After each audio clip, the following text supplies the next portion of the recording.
सबका मैं आदर करती हूँ, सम्मान करती हूँ। मैं बहुत देर से बहुत कुछ सुन रही थी। वीरेंद्र जी माशाल्लाह बहुत कुछ कह गए।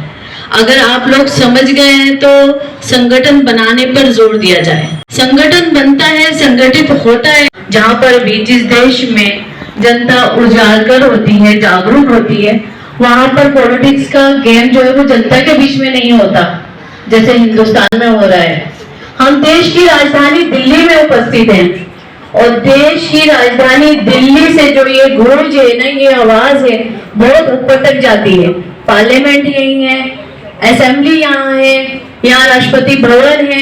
तो हम लोग जहाँ बैठे हैं उस चीज को देखते हुए जो दिल्ली की राजनीति चल रही है, जो दिल्ली की राजनीति में उठक पटक होती है और जो जनता को लेकर जो छोटे मोटे तटपुंजी नेता भी होते हैं ना, तो वो अपना रोब दिखाकर जो जनता को बेवकूफ बनाते हैं, उससे बचना है। आप लोग जागरूक इंसान है, पढ़े लिखे यूथ नजर आ रहे हैं मुझे यहाँ पर, एजुकेटेड लोग हैं यहाँ पर सारे बैठे हुए, तो उनको बेवकूफ बनाना, वो भी देश की राजधानी में, तो बाखूबी वो लोग आपके दिमागों से खेलते हैं और आप खेल रहे हैं। राष्ट्रवादी कांग्रेस पार्टी एक बुनियादी पार्टी है। राष्ट्रवादी कांग्रेस पार्टी एक ऐसी पार्टी है जिसने महाराष्ट्र में जो काम किया है वो अगर दिल्ली में होता तो दिल्ली की गूंज अलग होती। यहाँ दिल्ली के नाम पर जो ठगा गया है उससे बचने की जरूरत है। आप लोग चाहे बिहार से आए हो या यूपी से आए हो, लेकिन दिल्ली में रहकर दिल्ली के वोटर बन गए। आपका वोट का वैल्यू है, उस वैल्यू को समझिए आप लोग। और सबसे पहले समझिए अपने खुद के राइट को, अधिकार को। हम महिलाओं के साथ क्या हुआ कि बस का किराया फ्री। अभी महिलाएं बड़ी खुश है कि हम बस में जाते हैं ना तो हमें 10 रुपए देने नहीं पड़ते। अरे आप एक बिस्किट के पैकेट के ऊपर भी ऋण देते हो। हम क्या दे रहे हैं, भीम बार आती है ना, उसके ऊपर भी ऋण दे रहे हैं, लेकिन हम 10 रुपए के किराए से खुश हैं। ये क्या राजनीति है? फ्री नहीं है, वो हमारा अधिकार है। एजुकेशन फ्री होनी चाहिए, उसमें क्या धांधलेबाजी चलेगी? आपका स्वास्थ्य के लिए आप अगर जेबी पंत हॉस्पिटल जा रहे हैं ना, तो जो फाइल बना रहे हैं वो आपसे दलाली ले रहे हैं और आप बखूबी दे रहे हैं कि हमारे को पहले नंबर दे दो। ये सब चीजों से बचने के लिए राजनीति को समझिए। फ्री नहीं है, वो हमारा अधिकार है।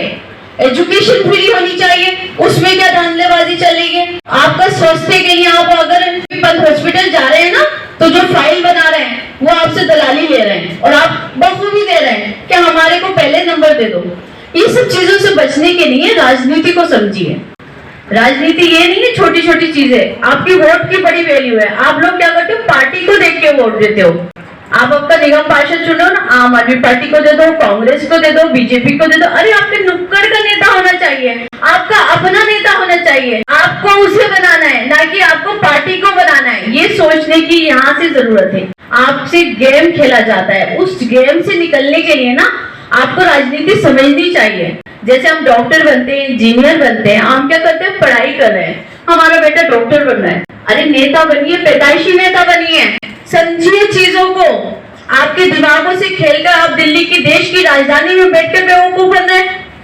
अभी आपको क्या कहा गया कि देश की राजधानी में बैठकर बेवकूफ बन रहे हैं। अभी आपको क्या कहा गया, महिला कितनी प्रतिशत है, महिला कितने प्रतिशत राजनीति में है, ये आप मुझे बताइए।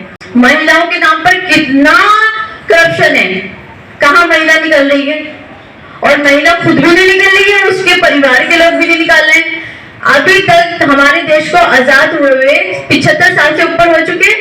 आप देखिए महिलाओं का रेशा कितना आ रहा है, कितना आ रहा है, 7.7। मतलब 100 में से हम लोग आरक्षण के लिए 33% मांग रहे थे।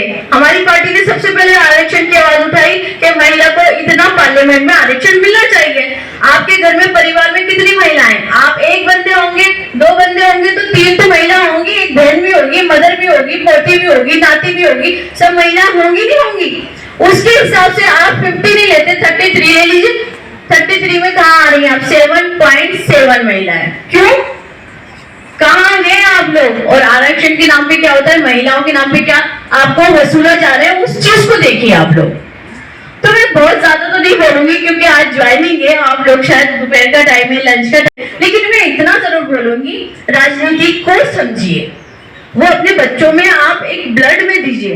बेटा ऐसा नहीं है आपको ये चीज करनी है तो आपको यहाँ जाना है, आपको किसी किसी दलाल के पीछे नहीं जाना। आप खुद पढ़े लिखे हैं और देश की राजधानी से एक आवाज होनी चाहिए कि राजनीति ऐसी होनी चाहिए। हम महाराष्ट्र से वो आवाज दे रहे हैं, माननीय अजीत दादा पवार महाराष्ट्र से वो आवाज दे रहे हैं कि ऐसी राजनीति होनी चाहिए, आरक्षण में ऐसा होना चाहिए, आपको ये देना चाहिए, आपको शिक्षा देनी चाहिए, आपको स्वास्थ्य देना चाहिए फ्री, ना कि आपको ये जो अभी विडो और तलाकशुदा को 1000 रुपए देते थे ना, वो तो नहीं दिए, लेकिन महिलाओं को 1000 रुपए देंगे इलेक्शन से पहले। ये आप समझिए, दिमाग में लेकर आइए। अरे भाई अभी एमपी इलेक्शन चल रहे हैं तो यही क्यों आया और कुछ क्यों नहीं आया? क्योंकि घर की औरतों को कब्जा कर लो।